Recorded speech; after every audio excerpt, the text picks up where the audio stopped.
आता रिकामं ठेवू नका, काहीतरी जबाबदारी द्या। धनंजय मुंडेंची पक्षश्रेष्ठींकडे मागणी, तर विनंतीला मान देऊन सूचनेचं पालन करू, अजित पवारांचं सूचक विधान। मुंबई मनपा निवडणुकांसाठी ठाकरे बंधूंचा फॉर्म्युला ठरल्याची सूत्रांची माहिती। मुंबईत 50-50 फॉर्म्युला, तर इतर ठिकाणी 60-40 फॉर्म्युला ठरल्याची माहिती। दिवाळीच्या आसपास युतीची घोषणा होणार असल्याची चर्चा। जालन्यातील विरेगाव इथल्या कल्याणी नदीला पूर, 14 लोक अडकले, सुटकेसाठी प्रयत्न सुरू। सोलापुरातील मुसळधार पावसामुळे सीना नदीला पूर, नदीकाठच्या गावांना सतर्कतेचा इशारा।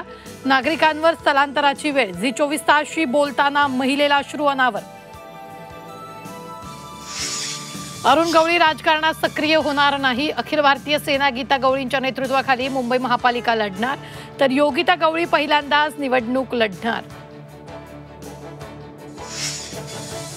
अकोल्यात नागरिक रस्त्यावरील खड्ड्यांमुळे त्रस्त, महिलेच्या वेशभूषेत नागरिकांचं अनोखं आंदोलन। महाराष्ट्र जीवन प्राधिकरण कार्यालयासमोरील भाग चिखलानं सारवला।